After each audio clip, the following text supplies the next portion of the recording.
More than 1,200 years ago, a monk named Bede wrote this book. It was completed in the year 731, and it is a history of Anglo-Saxon England. But the history of England goes back long before this book was written. One of the earliest landmarks of English history is the monument we call Stonehenge. It dates back to the dawn of civilization in Britain. Our story of early England begins with Stonehenge in 1900 BC.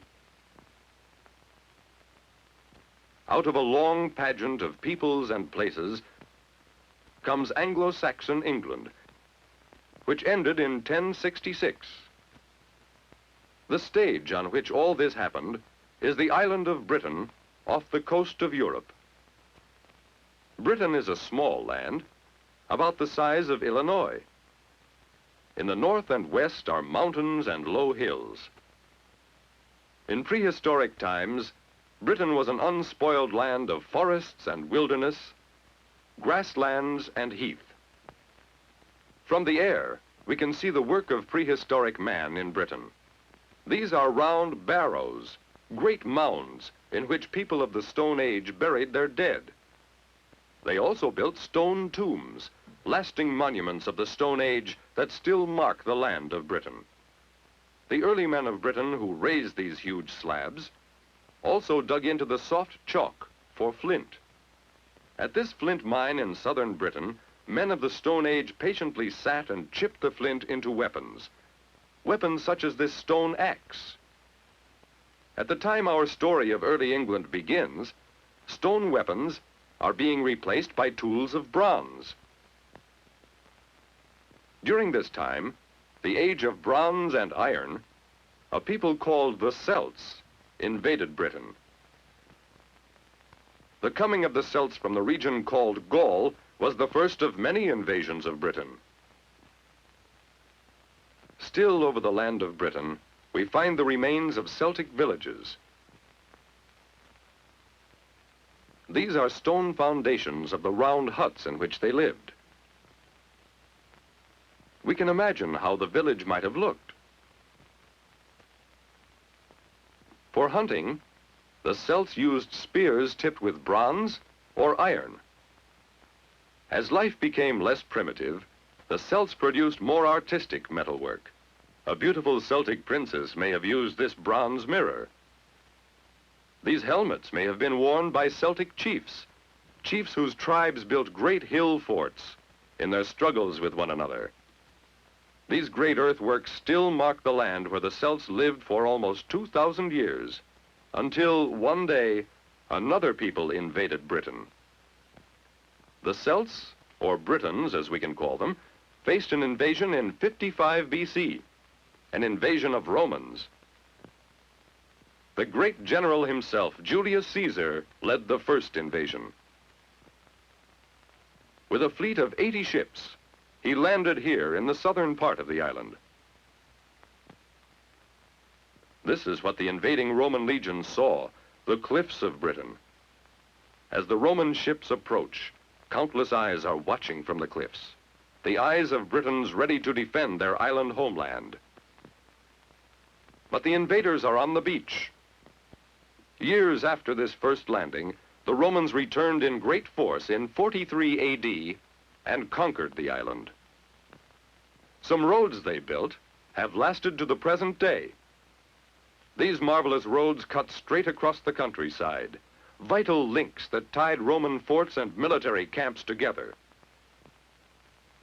From the word castra, a Roman camp, we get the word Chester, which we still see in towns of Britain today. Chester, Winchester, Rochester, Colchester, and many others. Colchester was one of the early capitals of Roman Britain. After 2,000 years, Colchester still has its ancient Roman walls and one of the gates through which Roman occupation soldiers marched. Roman families of the upper class lived in countryside villas. These are the remnants of buildings that were once a beautiful suburban estate. In Britain, the Romans also built theaters, resembling those of Rome and ancient Greece. Roman Britain was protected by Roman troops and military works, such as Hadrian's Wall. And yet, this too passed away. The change began in the 5th century. The thriving towns and cities that the Romans had built were deserted, as Roman troops left to defend other parts of the empire. With the decline of Roman power came another great change. In 449 AD, another invasion from across the sea. Among the invaders were Saxons, members of one of the Teutonic tribes. War flamed with the coming of the Teutonic tribes. From the region called Jutland came the tribe of Jutes. From the Rhineland came tribes of Angles and Saxons. During the invasions, many native Britons were enslaved. Many were killed. And many of the Britons or Celts were driven by the invaders to the north and west, where they became the ancestors of the Welsh and Scottish peoples of today. Out of this struggle between Celtic Britons and Anglo-Saxons comes the legend of a great British hero, the legend of King Arthur and his Knights of the Round Table. We do not know if gallant King Arthur really lived. We do know that the invaders triumphed and Britain became an Anglo-Saxon land.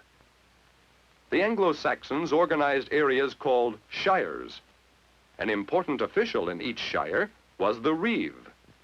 Shire plus reeve gives us sheriff, an Anglo-Saxon word. Hundreds of Anglo-Saxon words became part of the language we know as English. The same men who brought their language also brought their system of government. Each tribe had a king and a council of advisors. These became the forerunners of the monarch and his court. In such a gathering, glorious deeds of war were sung in such poems as Beowulf, an Anglo-Saxon poem that we still read. During the 6th and 7th centuries, when Anglo-Saxon kings were building their towers and governing the land, another important influence was shaping life in Britain. That influence was Christianity, introduced by monks from Rome and from Ireland. As Christianity spread, monasteries were founded. This ancient one at Jarrow is very famous because it was here that the monk Bede wrote his history. The book Bede wrote tells us much about life in Anglo-Saxon times. But this period, too, came to an end. Once more, invasion and war. This time, the invaders were Danes. The defenders were Anglo-Saxons. The time, 850 AD. In their ships, the Danes, or as they were called, the Vikings, sailed from Denmark to invade England. Opposing these fierce Northmen was the great defender of Anglo-Saxon England, King Alfred. King, scholar, devout Christian, Alfred the Great fought the Danes for many years. Alfred confined the Danes to this territory while he held southern Britain with Winchester as his capital. In Winchester, King Alfred fostered learning and made this city a center of early English life. Anglo-Saxon England changed once again in 1016. Under King Canute, the Danish and Saxon kingdoms were united. Out of Teutonic Anglo land came England and the foundation of a new nation. Do you remember the main events of the English history we've seen? It is a history that begins in prehistoric times. It is a history of invasions by different people. The Celts, who came about 1900 BC, the Romans, who invaded in 55 BC and returned to conquer in 43 AD, the Teutonic tribes, who came about 450 AD, and the Danes or Vikings, who invaded about 4 centuries later in 850. Under the influence of Christianity, the contributions of different peoples were slowly blended together. In Winchester, ancient capital of England, we can recall the Romans, the Anglo-Saxons, King Alfred, the Danes, and the first 1,000 years of recorded English history.